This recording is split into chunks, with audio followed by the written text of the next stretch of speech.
Hey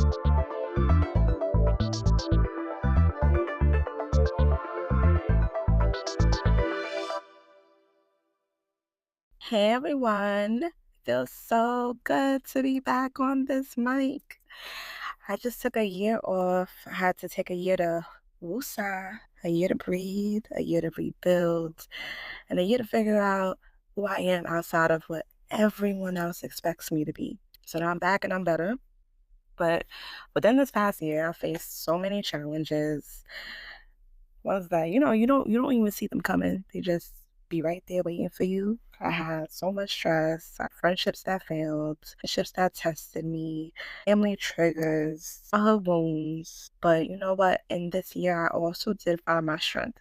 I was able to get into nursing school, passed my first semester, second mod is done. I started a doula journey. Can't wait to help pregnant women out and advocate for them. I also released a book. It's called 30 Days of Self-Worth for Women in Healthcare. And I just kept showing up for myself, even when nobody else did. So today's episode is about my favorite new motto: separation for elevation. Because what I learned is sometimes you need to take a step back, separate from your old cycles, your old ways, your bad habits, and just allow yourself to grow. So if you ever felt like you had to take a break or like your pause meant that you were falling behind, that's not true.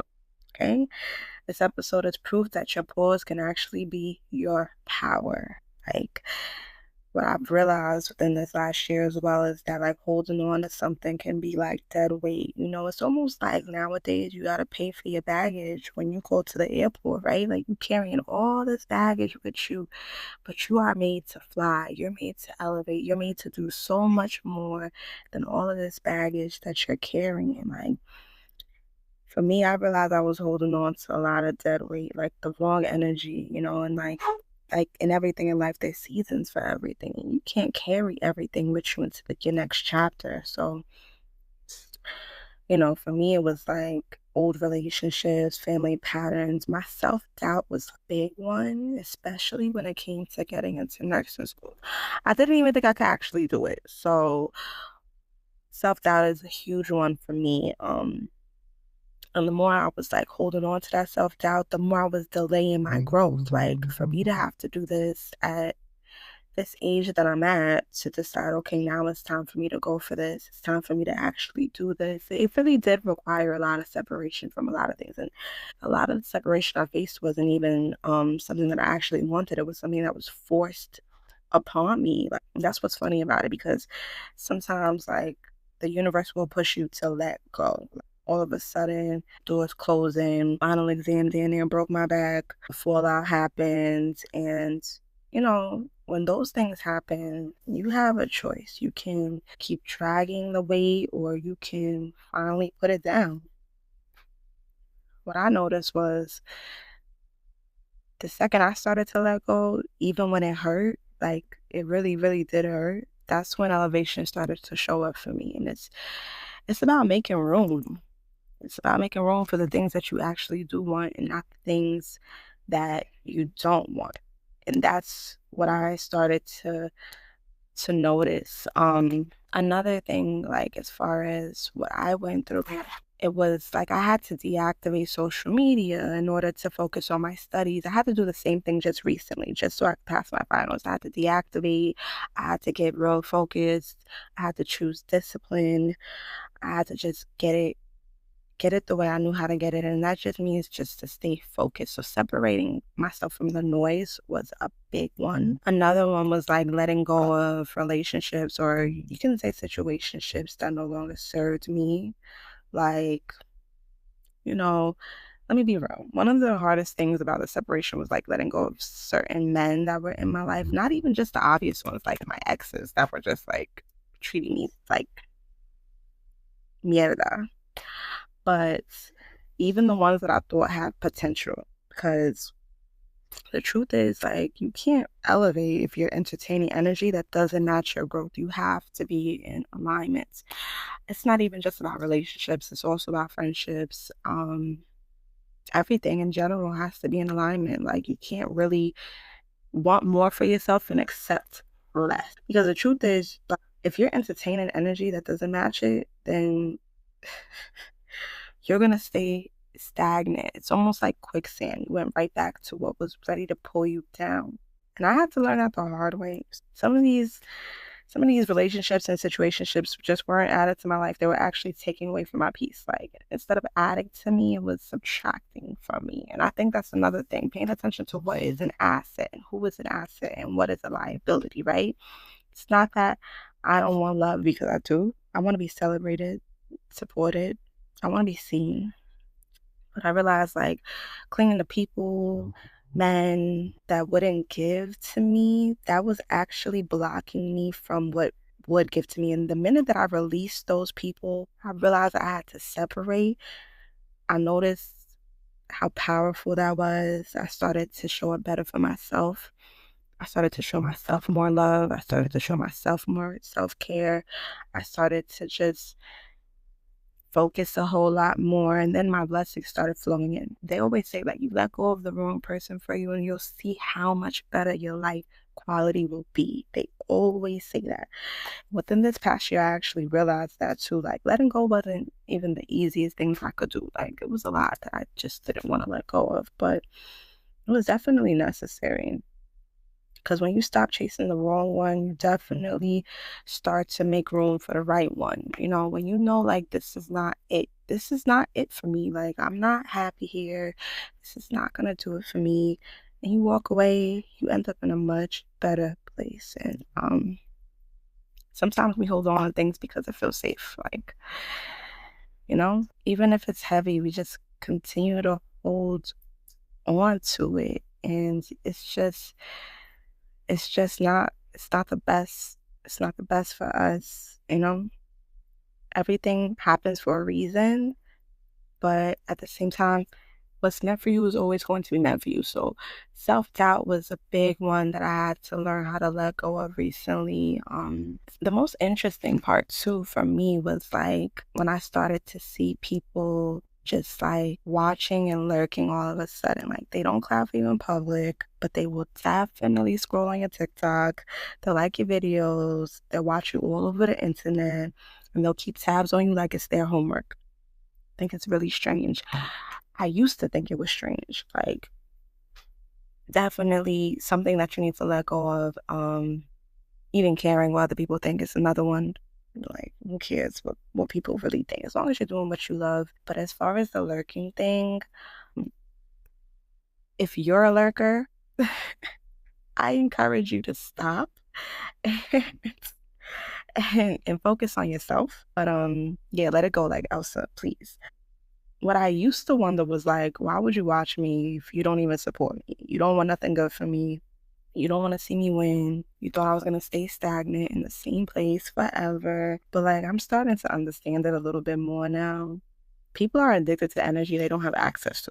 So if they know they can't call you, they know they can't have a conversation with you, they're definitely going to check your social media just to see what you're up to. And they're not watching because they care. They're watching because they're nosy and curious. And the part that really set me free when it came to that, because it really, really used to bother me, if I was still in the same place that I used to be, they wouldn't even be checking. The fact that they can't let go shows me I already moved higher than they expected me to. And it's like, it is something that is very enticing, because it's like, whoa, I can't believe that this person is really doing this, or this person is really doing that, or I can't believe that this is where their life is. And my focus has shifted so much to where I will miss out on events. I will miss out on seeing people. I will miss out on conversations on the phone. My phone stays on Do Not Disturb. Really, honestly, my life stays on Do Not Disturb. Do not disturb my peace. And honestly, I've gotten to the point where you can't disturb my peace. There's nothing you could do. You could call me and curse me out, and I'm gonna be like, okay, well, you have a good one. I hope you have a better day.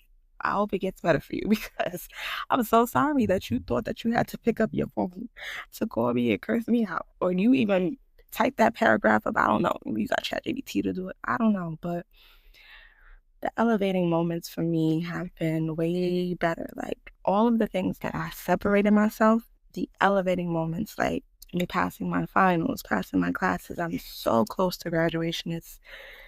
It's the best feeling ever.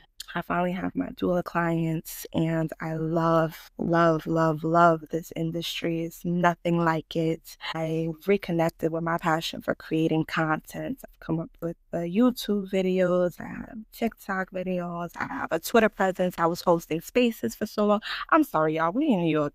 Like this, I can't stop the from honking. I can't. I can't. So sorry. But yeah, reconnecting with my passion for content, my Twitter presence, hosting spaces, all of that has become a newfound passion all over again. Hence our new episode, season 2 of this podcast, Nariah Speaks. We're back. But these wins didn't come by accident. They came because I chose to take a step back from what didn't serve me and step into what did serve me, and understanding what makes me happy and who I am, and what makes sense to me. Like even separating from certain friendships that I thought we would be friends forever, and just not being in alignment with the same people, or just not having the same love language, or forgiveness is not that easy for everybody, myself included. It just turns into something that you just take a step back, you take that pause. That pause is necessary. It is fulfilling. Even when you think like, oh no, I need a break, like it's not good. I've had to take breaks in nursing school. Days where I'm just like overwhelmed. I'm in a accelerated program, so it can be very overwhelming. I'm talking about 20 hours worth of homework for each class. There's an exam, proctored exam, every single week for each class. Now we're stepping into clinicals, talking about nursing plans, having to get those done. On top of working 12-hour shifts, on top of my love for content creating, on top of my love for writing books, on top of hosting spaces. My planner was every single day I had something to do. And I had to really talk about this in therapy off the